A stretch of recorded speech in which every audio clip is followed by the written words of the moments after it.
No início de 2020, o Brasil estava vivendo um dos momentos mais difíceis da sua história. As ruas estavam vazias, os hospitais estavam cheios e o medo tomou conta de toda a população brasileira. Em meio a essa confusão, um debate começou a crescer. Quem deveria decidir sobre as medidas de isolamento?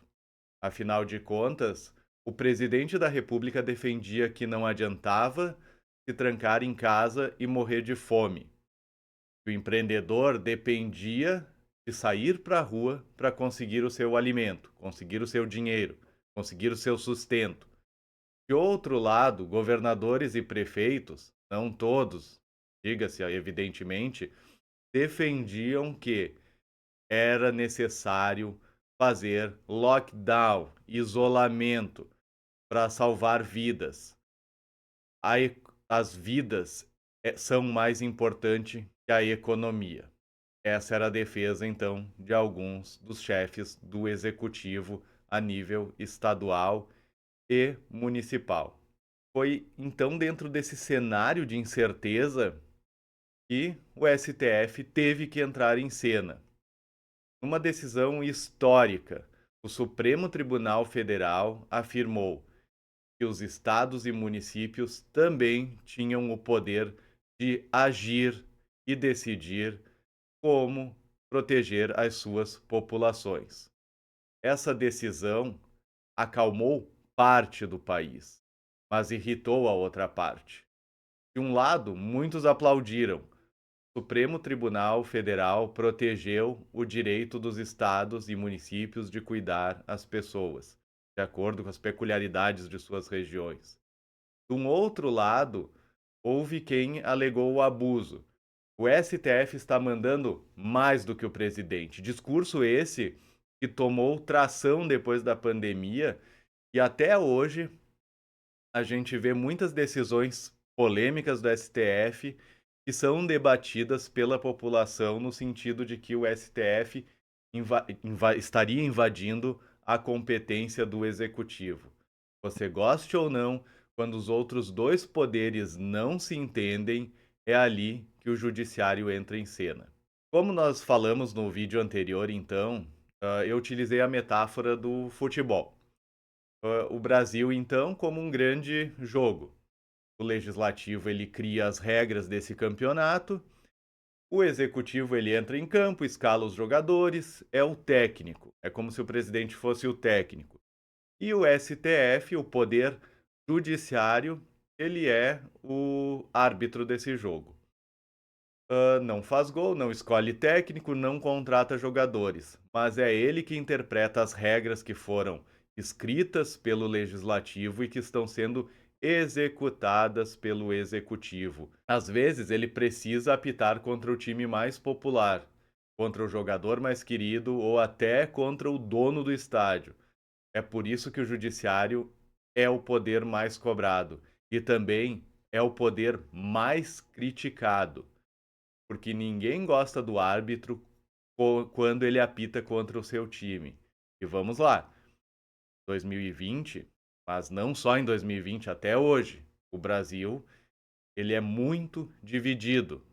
Há quem goste e há quem não goste das decisões do judiciário, quase que numa proporção de 50-50. Ou seja, não importa o que o judiciário decida, ele será amplamente criticado e duramente cobrado pela população. Mas fato é que o poder judiciário ele é um dos três pilares que sustentam a República do Brasil. Ele é formado por uma imensa estrutura: juízes, desembargadores, ministros, servidores que atuam em diferentes níveis, desde as varas do interior dos estados até o Supremo Tribunal Federal em Brasília. Seu papel é garantir que as leis sejam cumpridas e que os direitos previstos na Constituição Federal de 1988 sejam respeitados.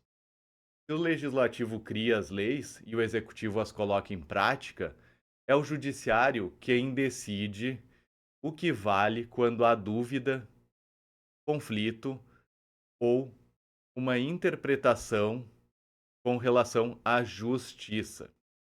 Durante a pandemia, então, o judiciário ele foi chamado a decidir sobre quase tudo: o uso de máscaras, o fechamento de templos religiosos, a compra de vacinas e até a obrigatoriedade ou não de vacinação. Em dezembro de 2020, o STF decidiu que a vacinação poderia ser obrigatória sim, mas sem forçar ninguém fisicamente. A ideia era: o cidadão é livre para não se vacinar, mas pode ter restrições, como, por exemplo, não poder frequentar determinados locais públicos. Essa decisão foi vista por muitos como um gesto de responsabilidade, mas, novamente, país dividido, opiniões divididas. De um lado, quem defendia a saúde coletiva, do outro, quem enxergava uma ameaça à liberdade individual. Discurso esse que cresceu e até hoje é debatido em fóruns e em redes sociais por uma parcela da população que entende que o judiciário, nas suas decisões, acaba por violar ou ameaçar a liberdade individual. A verdade é que o judiciário está ali e estava ali, mais uma vez, tentando equilibrar os direitos. E isso nunca é fácil. O outro ponto importante foi o combate às fake news. Discussão até hoje, mas lá, em meio à pandemia, o STF passou a investigar grupos que espalhavam desinformação, ameaças e os mais diversos tipos de ataque até a ministros e as instituições do Estado Democrático de Direito. Foram decisões polêmicas que geraram debates sobre liberdade de expressão. Muitos se perguntaram até onde vai o direito de opinar. E quando a opinião passa a colocar em risco a segurança e a democracia? O judiciário respondeu com investigações e mandados de busca. Ações que para uns foram necessárias e para outros foram excessivas. Mas a intenção era clara: proteger as regras do jogo. Para mim, não resta sombra de dúvidas que durante a pandemia o judiciário atuou dentro da sua função constitucional de defender a nossa Carta Magna, a Constituição Federal de 1988, gostem ou não, concordem ou não com as decisões que foram tomadas. Mas, enfim, em tempos de crise, o judiciário é cada vez mais chamado a resolver disputas políticas. Isso tem um preço. Em 2021 e 2022, por exemplo, o STF precisou decidir sobre temas sensíveis: a divulgação de imagens falsas em redes sociais, a prisão de parlamentares por discursos antidemocráticos, a anulação de condenações da Lava Jato e a elegibilidade de políticos importantes.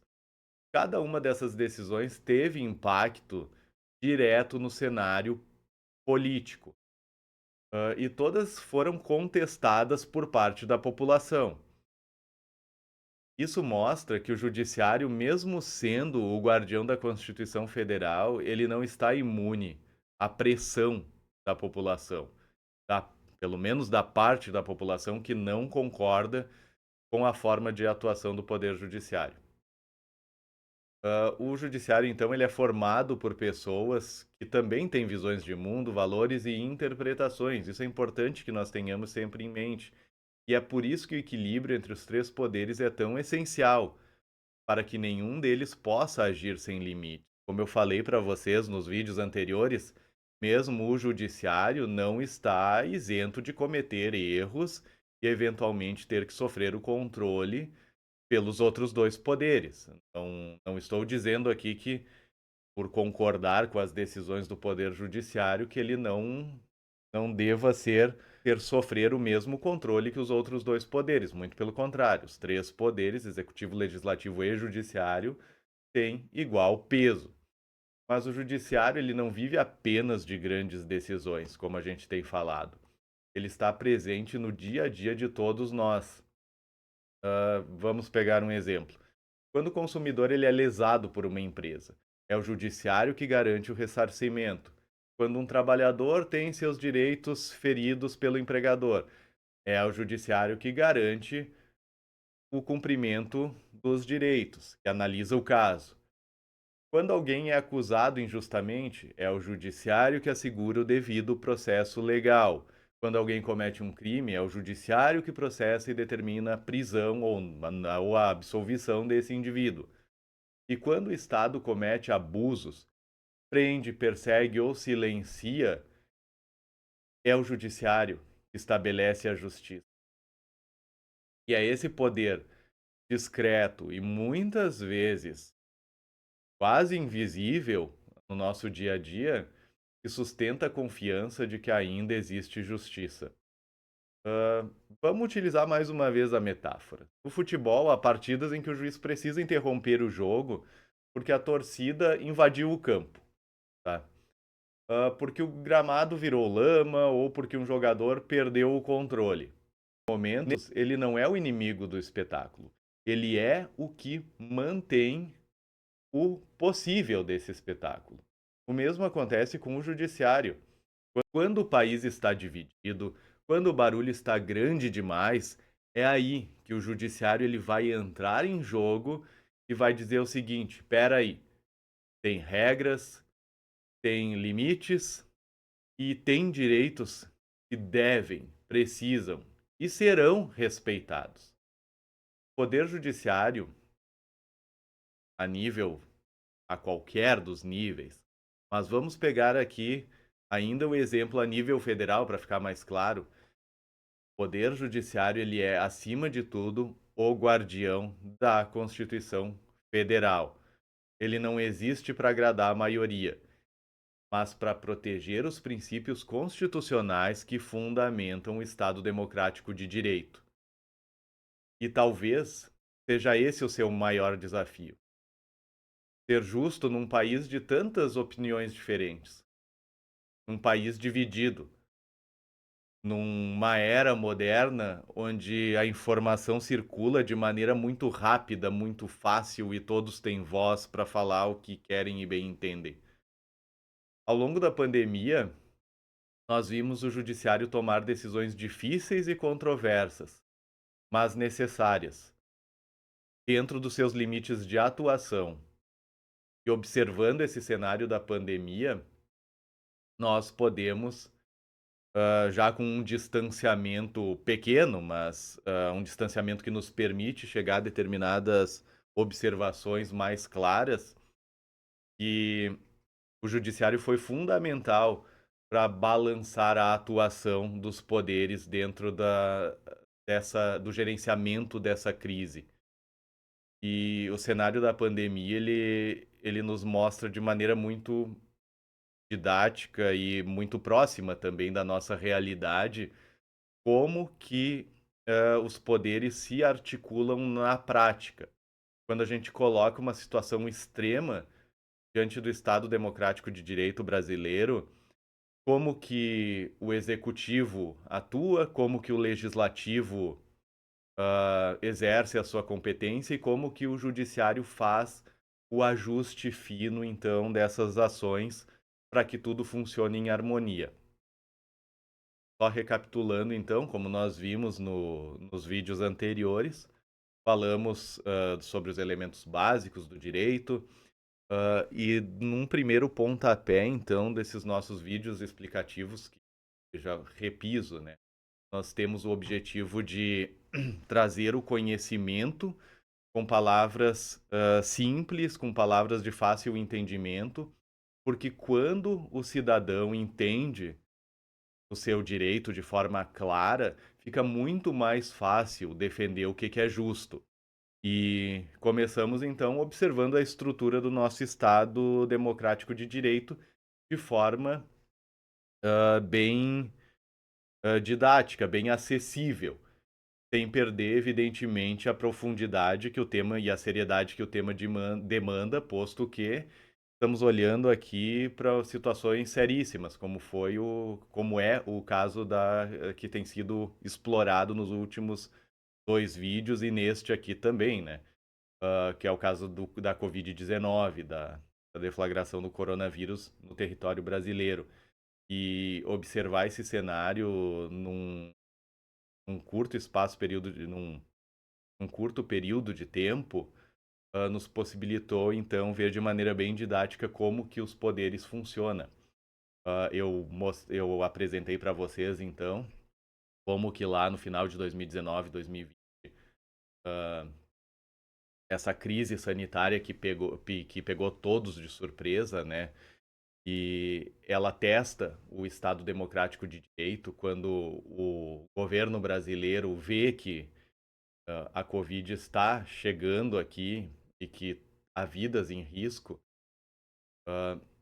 Ele então começa a atuação. O Ministério da Saúde faz a proposta apresenta um projeto de lei para o Congresso Federal. Então, a grosso modo, o Executivo apresenta um projeto de lei para o Legislativo debate e constrói essa lei, e então devolve para que o Executivo faça a sua publicação e execute ela na prática, então, com medidas de isolamento, com medidas de obrigatoriedade de uso de máscara, de vacinação. E quando a população começa a ficar nessa incerteza com relação às contradições dentro do próprio executivo, entre governos federais, estaduais e municipais, o judiciário, como guardião da Constituição, entra em cena. O terceiro poder entra em cena e media, ele ajusta essas interpretações do que o legislativo trouxe para o universo jurídico, do que o executivo está de fato realizando e o que está protegido e assegurado pela Constituição Federal de 1988. Bom, pessoal, espero que vocês tenham gostado então desse vídeo. Se gostou, deixa seu like. Não esquece de se inscrever no canal para receber mais conteúdos como esse. Nosso cenário aqui está sendo modificado, então em breve nós teremos cenário novo. Vocês devem ter notado que a nossa edição também ela está bem simples, mas nós estamos já organizando tudo aqui para trazer vídeos com uma qualidade visual melhor aqui para vocês e apresentar de maneira ainda mais didática e com exemplos reais o direito, como ele funciona na prática, para que vocês, com conhecimento, consigam se posicionar de forma segura e defender os seus direitos e a justiça de maneira clara. Bom, um forte abraço a todos, então. Nos vemos no nosso próximo vídeo.